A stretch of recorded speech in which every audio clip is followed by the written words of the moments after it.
Ер нь бол ерөнхий сайдыг огцруулах хэсэг асуудал дээр бол Монгол Улсын үндсэн хуулийг зөрчсөн хэсэг асуудал бол байхгүй байгаа.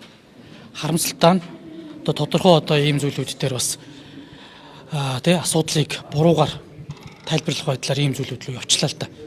Тэгэхээр яг зүгээр мэдээж энэ ерөнхийлөгчийн тавьсан оргийг улсын их хурл холбогдох чуулганы хуралдааны дэгийн тухай хууль заасныхаа дагуу хэлцээ явах бах. Хуралдаанд оролцсон гишүүдийн дийлэнх олонх буюу 3-2-ын саналаар энэ асуудлыг аль нэг талтаагаар шийдэх байх. Гэхдээ яг зүгээр энэ дээр хэд хэдэн ноцтой үр дагавар гарлаа. За тэр саналын хураалгаж байгаа томьёоллын асуудал ирсэн. Тэгэхдээ агуулга хизээч өөрчлөгдөөгүй байсан. За энийг бол бас миний бий ч гэсэн энэ үндсэн хуулийн 19 оны нэмэлт өөрчлөлтийг өргөн барьсан тайлбар батлагдсныхан дараа ч товч танилцуулга дээр яг зөрчөөгүй гэдэг зүйл ингэ байж байгаа. За энийг би бас танах хэвлэлийнхэнд бас яг энэ мэдээллийн дараа өгье. Хоёрдугаарт нэг ноцтой асуудал үлээ.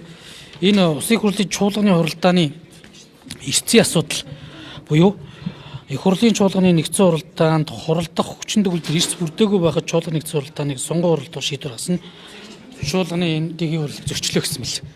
За яг тэгээ энэ асуудлыг улсын хурл нэгдэлтэй гаргаад авлаа гэж тооцоход за ямар ч байсан зандан шатар дарга ингээ үлдэж явах шиг байна те. Амар улсын даргын асуудал бас яг хэвээр үлдэх ёстой. Амар улсын даргын чөлөөс нь тогтоол 3 асуудал байгаа шүү дээ. 3 асуудал хилцсэн. За 2 нь эцсийн шийдвэртэй. Нэг нь бол төсвийн 3 дугаар хэлцүүлэг шилжүүлсэн асуудал.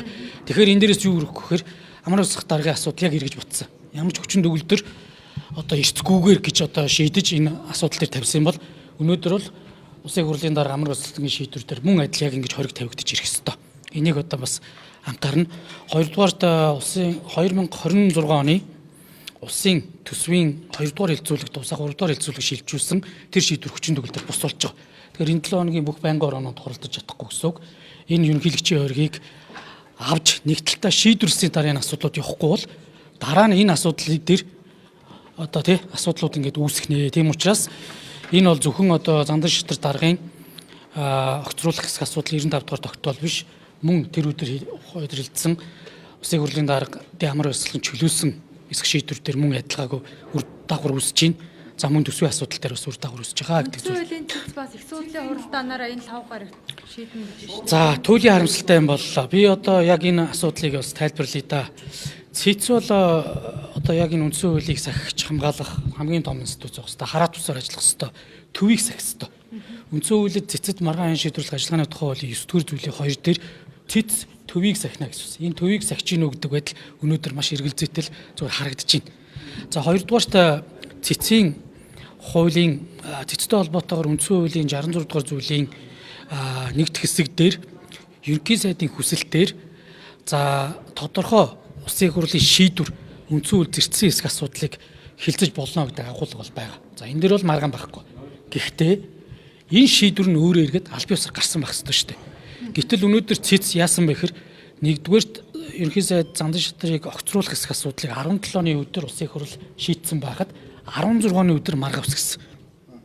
Гараагүй шийдвэр төр гэсэн үг. Энэ яг юу гэсэн үг вэ? Урьдчилаад ямар нэгэн байдлаар нөлөөнд орж асуудлуудыг угаасаа шийдэх гэдэг юм уу бэлтгэл тэнд ализэг хийгдсэн байна тий. Байнгын орны шийдвэрийг цэц хяндуу штэ. Улсын хурлын эцсийн шийдвэр буюу хууль улсын хурлын тогтоолыг үндсэн хуулид нийцэж гинөө гэдгийг хяндаг штэ. Эсвэл улсын хурлын тодорхой албан тушаалтан байт юм үндсэн хууль зөрчсөн хэсэг асуудал. Гэтэл цэцгийн дээр маргаа үсгсэн мөнх сайхан цэцгийн гишүүний санал дээр 16 оны өдөр буюу улсын хурлын тогтоол нь үндсэн хууль зөрчсөн асуудлаар маргааны бэлтгэл ажлыг шинэ шийдвэрлэхээ маргааны бэлтгэл ажлыг хангаж гинэ тайлбар мэдээ ирүүлэгдсэн мэл. За хоёрдугаарт нэг ноцтой юм байгаа. Нэгдүгээрт шийдвэр гараагүй байж хат цэцгийн маргаан үсгэж явсан байна. Хоёрдугаарт энэ асуудал дээр ерөөсөө 3 хоног ажлын 3 хоногийн дараа эцсийн шийдвэрээр шийдвэр нэгдсэн. Гэтэл үндсэн хуулийн 66 дугаар зүйл байгаа. 66 дугаар зүйлийн 2 дахь хэсэг дээр үндсэн хуулиуд нийцээгүй хууль улсын хурлын тогтоол нийцэж байгаа хэсэг асуудал дээр дүгнэлт гаргаж улсын хурлд оруулна. Энэ дүгнэлтийг дараагийн 66-гийн 3 дахь хэсэг дээр байгаа. Энэ дүгнэлтийг улсын хурл хүлээж аваагүй бол их судлаараа эцэслэн шийдвэрлэнэ гэж байна. Тэгэхээр өнөөдөр ямар зорилгоор дунд суудлын хуралдаанаар хилцэх ёстой асуудлыг шууд их судал руу оруулж улсын хурал энэ үндсэн хуулийг зөрчиж байгаа юм. Цэц өөрөө. Цэцийн дээр хөх тэнгэр мэнгэр бол байдгүй шүү. Цэцийн дээр өөрөө үндсэн хууль өгдөг. Үндсэн хуулийг барьж ажиллах ёстой цэц маань үндсэн хуулийг зөрчиж байгаа туйлын харамсалтай байна. За дээрэс нь саяын одоо тий үндсэндээ 17-нд гарсан шийдвэрийг 16-нд бүр төрүүлээд яалаа. Дээрэс нь дунд суудлын хуралдааныг алгасаад их суудлын хуралдаан гэдэг үндсэн хуулийн 66-гийн 3 дахь хэсгээ өөрөө зөрчлөө. За дээрэс нь мөнгө сайхан одоо цэцгийн гишүүний хувьд бол одоо бас бодолцох хэвээр. Өөрөө одоо ашиг сонирхлын зөрчилдөөгөө илэрхийлээд татгалзах хэвээр байхгүй. Энэ хүн чинь цэцгийн 19 оны үндсэн хуулийн өөрчлөлтөөр яг энэ дээр тайлбар мэдүүлэх энэ номнуудыг чи өөрөө бичиж ирсэн юм шүү дээ. Тэгээд энэ тайлбарыг бичижсэн 2 дугаар Улсын хурлын тамгын газар уу тухайн үеийн зандан шитрт дарагтаа гэрээгээр ажиллаж исэн энэ гэрээ баримтууд нь байдгийн гэсэн хичнээн сая төгрөгөөр гэрээ явуулаад ажиллаж исэн гэдэг лээ. Ийм ашиг сонирхлын зөрчилтөө илтэд ийм нөхцөл байдлууд ингээд явж ийн тэгээд туйлын харамсалтай байна. Тэгээд ингээд Монгол Улсын 92 оны үндсэн хууль батлагдсанаас хойш парламентын түүхэнд ийм гарсангүй нэг одоо асуудал дээр ерөнхийлөгчийн болоод цэцэн шийдвэр ерөнхийлөгчийн хориг цэцэн шийдвэр зэрэг гарлаа. Цэцэн өөрөө эргээд улсын хурлын шийдвэр нь алавжаагүй буюу гараагүй байж хат яаруу санд руу маргаа үсгэлээ. За дээрэс нь өөрийнхөө үндсэн барих ёстой үндсэн хуулийг зөрчиж дунд суудлын хуралдаанаа алгасаж тодорхой асуудлыг шууд их суудлын хуралдаанаар зарлаад бэлтгэл ажлыг 3 хоногт хийлээ. Тэгэхээр үндсэн хуулийн цэцэн маргаанд бэлтгэх ажлыг цэцэд маргааны шийдвэрлэх ажиллагааны тухай хуулийн 23 дугаар зүйлдээ байгаа. 11 асуудлыг тодруулж иж одоо асуудлыг цэцэн хуралдааныг хуралдуулнаа. Хэргийн ээдрээ төвөгтэй байдлыг шалтгаалах 30 хоногор сунгаж болно гэж байгаа. Тэгээд энэ 11 асуудлууд нь одоо хангагдсан хэсэг асуудал нь үнэхээр тодорхойгүй байна. Хоёрдугаарт ганц юм байна. Дайн болон онц байдал зарласан цэрэг хөдөлгөх буюу одоо тий дайн зарлаж энэ цэрэг хөдөлгөх шийдвэр гарсан байх юм бол цэцгийн хуралдааны 3 хоногийн дотор бэлддэг. Бусад асуудлуудыг ингэж одоо боломжтой хугацааг нь өгөх байтал ямар ч одоо мэтгэлцэх талуудад тайлбар гарах болцоогүйгээр тэгээд дунд суудлын хуралдааныг алгасаад ингэ явна гэдэг бол одоо маш том эмгэнэл болж байна доо. Тэгээд одоо мэдхгүй чи хилцээгүй шүү дээ. Бид ингээд тайлбар мэдүүлгээ гарна. За эн чинь ингээд одоо хичнээн одоо тэ итгэмсэн төлөөлөгч томилогдохын тайлбараа гаргаж өгөх ёстой. Гэтэл энэ процессыг ерөөсөө олохгүйгээр 22-ны өдөр их судал гээд би хэлээд нь шүү дээ. Монгол Улсын үндсэн хуулийн 66 дугаар зүйлийн 2 3 дахь хэсгийг шууд ноцтой зөрчиж байна. Цэц өөрөө. Тэгээд цэц өөрөө үндсэн хуулийн тэр цэцэн хуулийнхаа төвийг сахих зарчмаа алдагдуулчлаа. Мэтгэлзэх зарчмыг алдагдууллаа. Тэр 23 дугаар зүйл заасан цэцэд маргааны шийдвэрлэх ажиллагааны тэр бэлтгэл ажлыг хангах хугацаагаа зөрчиж байна. Энэ нөхцөл байдлыг бүр дайн байлдааны түвшинд авчиж үзэж штэ. Дайн байлдааны цэрэг хөдлөх тэр л 3 хоног байгаа байхгүй.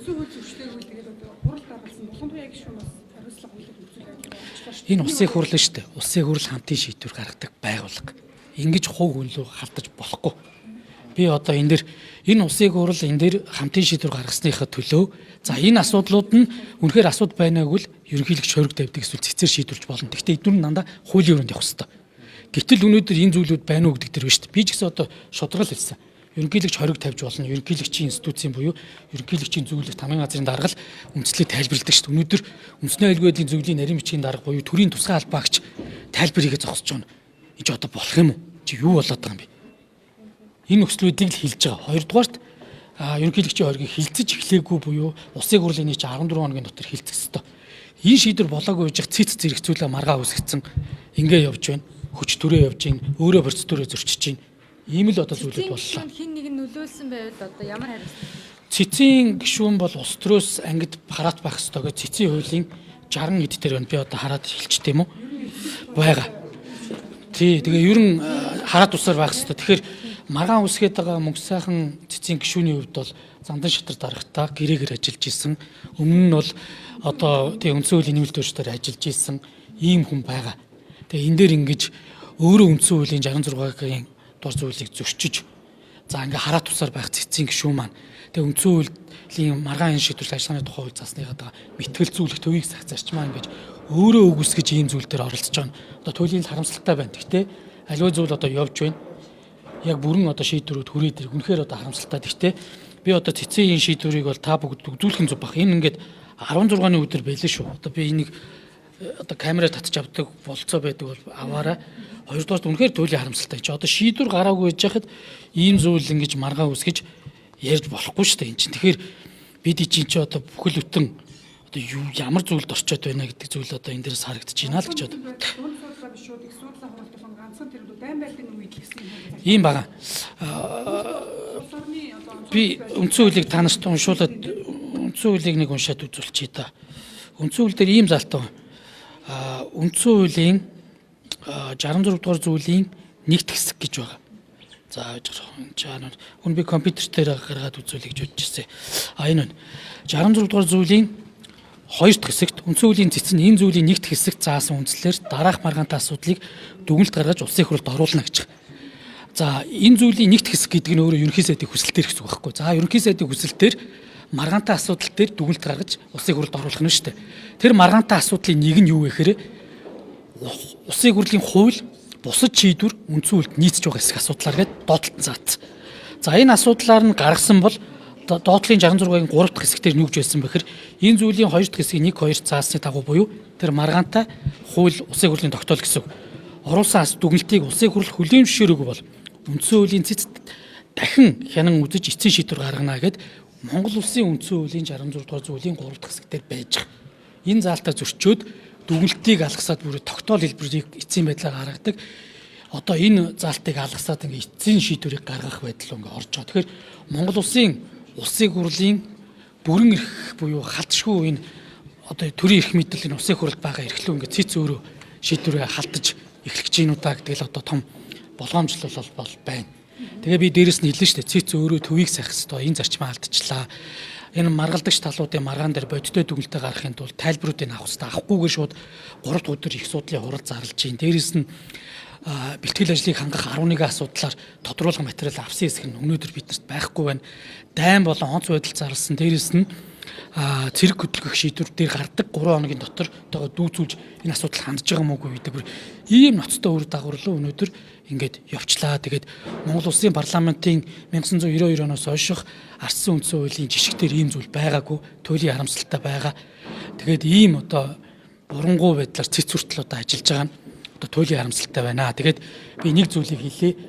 Үндсэн хуулийн цэцийн дээр хөхтөнгөр энэ төр байдаг гэдэг одоо зарим одоо улсын хурлын гишүүд уянгалж ил. Тийм байхгүй. Үндсэн хуулийн цэцийн дээр хүртэл үндсэн хуулийн маань өөрөө байд юм а. Үндсэн хуулийг ягштал дагж мөрдөх үүрэгтэй, хамгаалах үүрэгтэй болохоос ш үндсэн хуулийг улс төрийн зорилго гуйж ингэж одоо болохгүй гэдэг зүйлийг л би одоо эцэст нь бас хэлмээр байгаа. Их судлалын хуралдаанаар 2 асуудлыг нэгтгэж хэлцнэ гэдгийгсэн байсан. Нэг нь болохоор улсын хурлын гишүүн үзүүлсэн хэсэг, нөгөөт нь улсын хурлын алсын хаалт тогтоол хоёрыг тийм. Харин яг энэ дээр л заван ямиг хэсгэж байгаа байхгүй. Тогтоол нь бол 2 шатаар заавал явна гэдэг үндсэн хууль өөрөө хэлж идэв шүү дээ.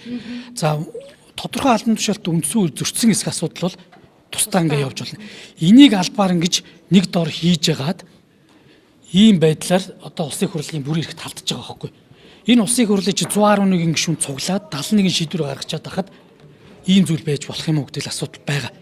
За би гэхдээ мэдээ цэцгийн хууль тогтоомжийн дагуу шийдвэрлэх бүрийн эрхт бол хүндэтгэлтэй хандна. Гэхдээ ашиг сонирхлын зөрчилтөө үндсэн хуулийн одоо зөрчиж байгаа ийм цэцгийн гишүүн бол энийг одоо ингэж маргааныг хянаа хэлцэж болохгүй гэдэг дээр л байгаа. Уг саналаар гэдэг анхны саналаараа ер нь явуулж өглөө. Хартаа. Ер нь та нарын ингээд яг Би одоо хуулийг яг өөрт ашигтайгаар тайлбарласнаас болоод ингээд гээгүй. засгийн газар манхуулчлаа одоо цэцрүү энэ асуудалч явууллаа шүү дээ. Харин тийм ээ. Би одоо ганцхан зүйл хэлээд байна шүү дээ. Энэ улсын хурл гэдэг чинь улсын хурл гэдэг бол дотоод бүтцийн нэгжтэй. Улсын хурлын үйл ажиллагааны хэлбэр нь хуралдаан байна гэсэн. Хуралдааны энэ үйл ажиллагаанууд нь байнгын ороо, дид хороо, намын бүлгүүд дээр дамжиж хэрэгжинэ гэсэн. Альва улсын хурлаар хилцүүлж байгаа асуудлыг эрхэлсэн буюу мэрэгжлийн байнгын ороо нь авч хилцээ санал дүгнэлтээ гаргана. Санал дүгнэлтийг улсын хурл дээр хилцээд энэгээр нь явна. Тэр байнгын орооны төвшөнд санал өгж байгаа хүмүүсүүдийг заавал ингэж өгөх ёстой гэж бид нар албадах эрх байхгүй шүү дээ. Жишээ нь одоо би бол зөвхөн төрийн байгуулалтын байнгын ороонд санал өгөх хэрэггүй буюу санал дүгнэлтөөр танилцуулах хэрэгтэй байхгүй. Би тэр гишүүдийг 32 гишүүнийг яаж санал өгөхийг би мэдэхгүй байхгүй.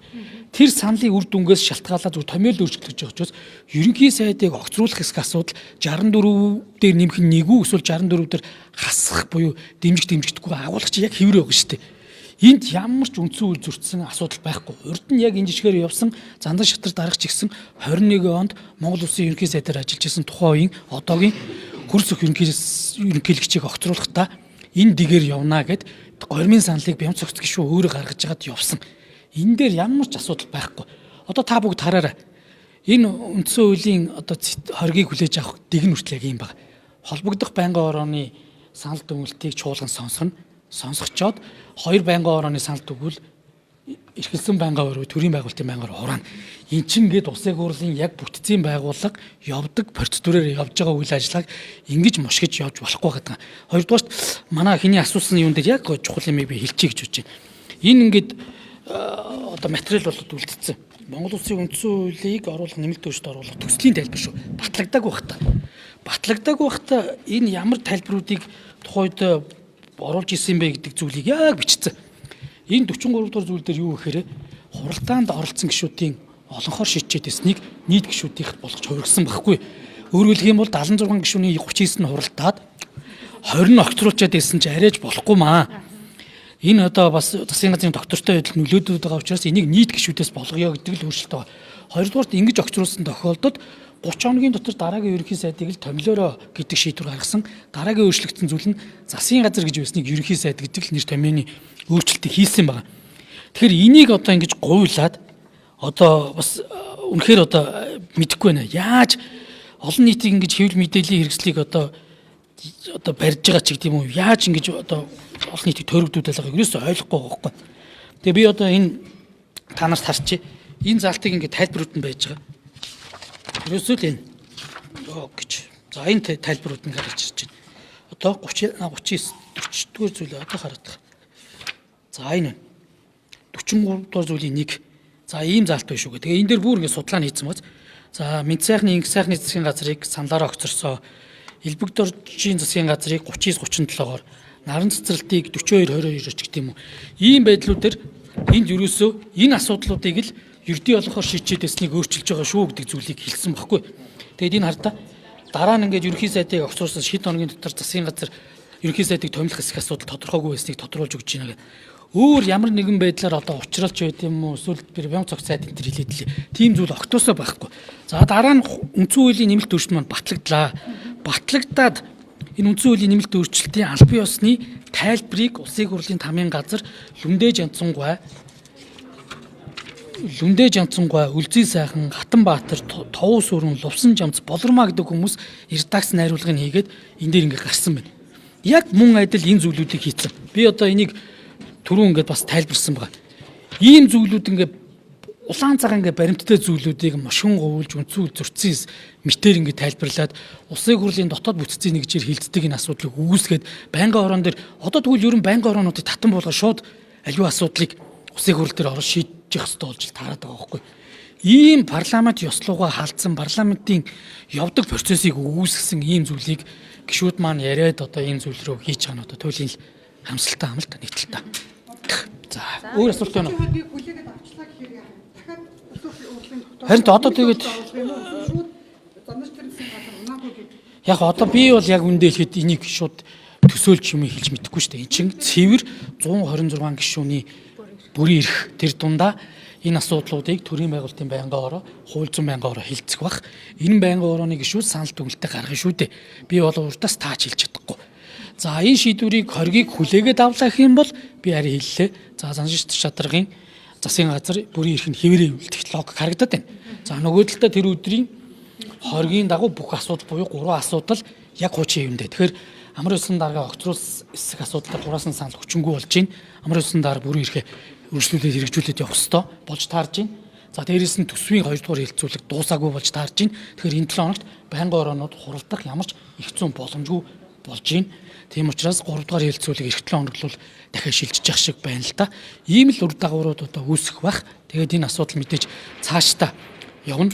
Энэ улсын хурл гэдэг бол ард түмний мандаттай ус сонгогдсон альва хууль зөрчиж байгаа засгийн газар ерөнхий сайдад хариуцлага тооцох бүрийн эрхтэй улс төрийн хариуцлага тооцох бүрийн эрхтэй институцийн 111 гишүүний 71 шийдвэр гаргаж чадахад ингэж одоо өөрчилж чадчих гэдэг бол одоо үнэхээр харамсалтай зүйл болж байна. Тэгээд цаашдаа одоо энэ бас л жишг болж үлдлээ. Их л одоо цаашдаа ямар үр дагаврууд авчрахыг мэдгүй байна, таашгүй байна. Тэгээ ямар ч байсан одоо үнэн мөн олдох бах. Би ямар ч одоо үед үндсэн хуулийнхаа суур зарчим энэ үзэл санаа энэ зүйлийн төлөө байна. Ямар ч зүйлүүдийг одоо худлаа хийж мушин гуйлж болно. Хүнийг хэвлэл мэдээлэлээр доромжилж болно. Би ч одоо энэ нь бүр яг үндэ хэлэхэд асчлаа. Одоо тэгээд зарим одоо хэвлэл мэдээлэлээр гутаан доромжилж байгаа хүмүүсүүдийг түрүүчээс нь хуулийн байгуулалт өгье гэж бодож байна. Зарим зүйл хэрээс хитэрж байна улс төрийн зорилгоор. Тэгээд өөрсдийнх нь одоо яг нөгөө талд итгээд байгаа хүмүүс өөрсдөө энэ үндсэн хуулийг баталсан хүмүүс. Өөрсдөө энэ үндсэн хуулийг чинь санаачилсан хүмүүс шүү дээ. Өргөн барьж хилцүүлсэн хүмүүс. Энэ тайлбарыг өөрөө бэлдүүлсэн хүмүүс. Тэгээд дараа нь баталчаад энэ тайлбарыг аль бие усаар гаргасан хүмүүс үйжиж энэ тайлбаруудаа өнөөдөр олж харахгүй шал өөрийн мөрөд явж байгаа нь одоо туйлын харамсалтай л байна да.